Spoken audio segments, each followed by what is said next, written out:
Decimal number के बारे में जानेंगे। रियल नंबर का ही पार्ट है ये। इसमें डेसिमल नंबर दशमलव जो संख्याएं होती हैं, डेसिमल नंबर्स दशमलव संख्याएं जो होती हैं उनको दो पार्ट में बांटा गया है, terminating decimal, non terminating decimal. Non terminating decimal को दो पार्ट में बांटा गया है, recurring numbers and non recurring numbers, जिसको कहते हैं टर्मिनेटिंग डेसिमल शांत दशमलव, नॉन टर्मिनेटिंग डेसिमल अशांत दशमलव। अशांत दशमलव में दो चीज़ें होती हैं, एक होता है रिकरिंग माने जिसकी आवृत्ति हो, और नॉन रिकरिंग माने जिसकी आवृत्ति ना हो। आवृत्ति माने जैसे 1 2 3 1 2 3 1 2 3 1 2 3 1 2 3 के देखा जाए तो बार बार क्या हो रहा है, नंबर बार बार आ रहा है, रिकर कर रहा है, रिकरिंग कर रहा है, आवृत्ति हो रही है। तो बार बार जिसकी आवृत्तियाँ बार बार हों वो रिकरिंग नंबर होगा। जैसे फॉर एग्ज़ाम्पल पॉइंट 6 1 2 6 1 2 6 1 2 आवृत्ति नॉन टर्मिनेटिंग डेसिमल है। ये डेसिमल है लेकिन नॉन टर्मिनेटिंग है, तो ये क्या होगा, इसको अगर हम लिखा जाए शॉर्ट में तो 0.612 बार लिख सकते हैं। बार मतलब ये होता है कि ये इसकी आवृत्ति बार बार हो रही है, तो 0.612 इसको लिख सकते हैं। इसके बाद अगर देखा जाए 2.131313 एंड सो ऑन ऐसे अगर चलता रहे तो इसको क्या लिख सकते हैं हम, 2.13 का बार। और फिर इसके बाद देखेंगे रिकरिंग में और क्या हो सकता है, 5.12343434 एंड सो ऑन। इसको क्या लिख सकते हैं, 5.1234, इस पे बार लगाएंगे। जो आवृत्ति जिस संख्याओं की बार बार होती है उसी पे हम बार लगाएंगे, 5.1234 पे बार लगाएंगे। तो रिकरिंग में भी दो कह सकते हैं, हो सकते हैं, एक प्योर रिकरिंग, एक मिक्स्ड रिकरिंग। प्योर रिकरिंग माने जिस पे सभी दशमलव के बाद सभी संख्याओं पे आवृत्तियाँ लगी हों। मिक्स्ड रिकरिंग मतलब कि कुछ संख्याएं छूटी हों दशमलव के बाद और कुछ संख्याओं पे बार लगा हो। रिकरिंग जो संख्याएं होती हैं उनको हम डेसिमल या फ्रैक्शन में लिख सकते हैं। ये जो बार लगी संख्याएं होंगी उनको हम किस रूप में लिख सकते हैं, फ्रैक्शन के। और अगर हम फ्रैक्शन या अंश हर में लिख सकें तो रेशियो में लिख सकें तो वो रेशनल नंबर के अंतर्गत आएंगी। तो ये संख्याएं और ये संख्याएं आपकी भी क्या आएंगी, टर्मिनेटिंग डेसिमल एंड रिकरिंग जो होती हैं आवृत्ति वाली संख्याएं, ये दोनों संख्याएं रेशनल नंबर होती हैं।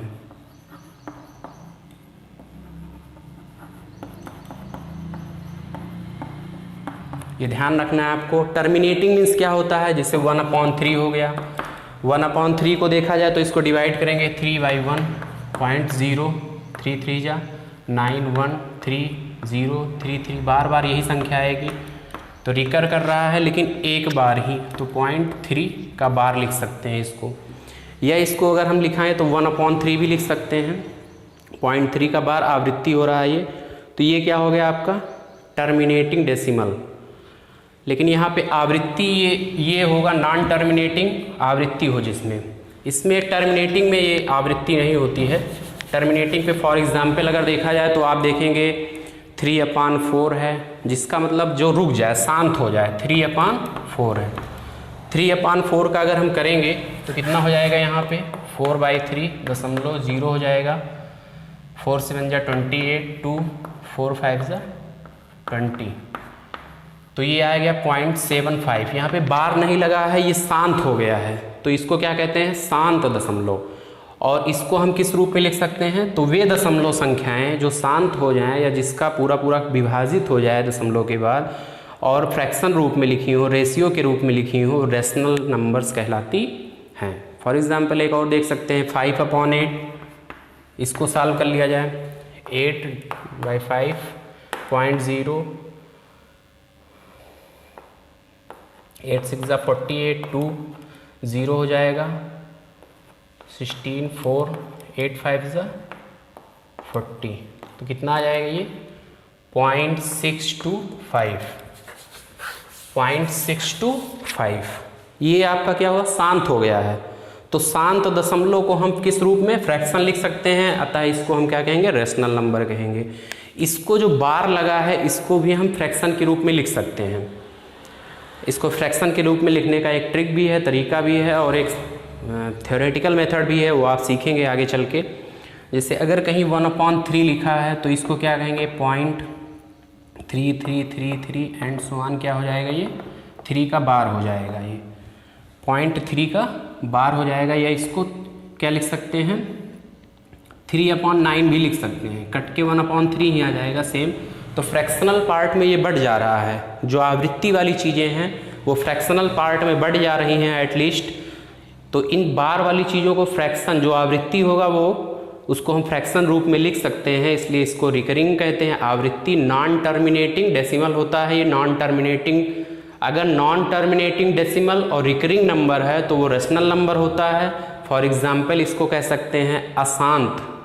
ये क्या है अशांत दशमलव है, लेकिन अशांत दशमलव की अगर आवृत्ति हो रही है तो वो परमेय संख्या में आएगी। अगर आवृत्ति नहीं हो रही है, नॉन रिकरिंग है, आवृत्ति उसकी नहीं हो रही है, अशांत दशमलव है, मतलब वो शांत भी नहीं हो रहा है, चलता ही जा रहा है और उसकी आवृत्ति नहीं हो रही है, तो वो क्या होगा इर्रेशनल नंबर कहलाएगा। ये आपका क्या कहलाएगा इर्रेशनल नंबर। फॉर एग्जाम्पल आप 22/7 को ही देख लें, इसकी वैल्यू या पाई की वैल्यू जो कहते हैं, पाई की वैल्यू कितना होता है 3.141593 समथिंग, ऐसा कोई आवृत्ति नहीं हो रही है और बार बार संख्याएँ आएंगी तो ये हो जाएगा। या सपोज कीजिए लिखा हो 2.01010001000001 एंड सो ऑन, इस तरह जाए तो कोई आवृत्ति नहीं हो रही है। 2 0 1 आ गया, 3 0 1 आ गया, आवृत्ति नहीं हो रही है। यहाँ पे संख्याओं की क्या हो रही है आवृत्ति नहीं हो रही है और ये शांत भी नहीं हो रहा है, तो अशांत है और आवृत्ति भी ना हो तो इर्रेशनल हो जाएगा। ध्यान से समझिए, दशमलव संख्याओं को 2 भागों में बांटा गया है, शांत दशमलव, अशांत दशमलव। शांत दशमलव जो शांत हो जाए, शांत हो गई तो रेशनल। अशांत दशमलव मतलब ये शांत नहीं होंगी, चलती ही रहेंगी, लेकिन अगर आवृत्ति बन रही है, उस पर बार लग जा रहा है, आवृत्ति हो गई तो वो रेशनल नंबर में आएगा। कहीं भी बार लगा हो और उसकी संख्याओं की आवृत्ति हो डेसिमल दशमलव के बाद तो वो क्या है रेशनल में चला जाएगा। अब बात आता है कि अगर कोई संख्या दशमलव के बाद लिखी हो, उसकी पुनरावृत्ति बार बार ना हो तो वो इर्रेशनल कहलाएगा। फॉर एग्जाम्पल 5.2600600060000640, इस तरह अगर चलता जाएगा तो ये अनइनफाइनाइट तक जाएगा। तो आवृत्ति नहीं हो रही, यहाँ पे भी ये क्या हो जाएगा बढ़ता ही चला जाएगा और इस तरह ये केस में होगा इर्रेशनल नंबर में होगा।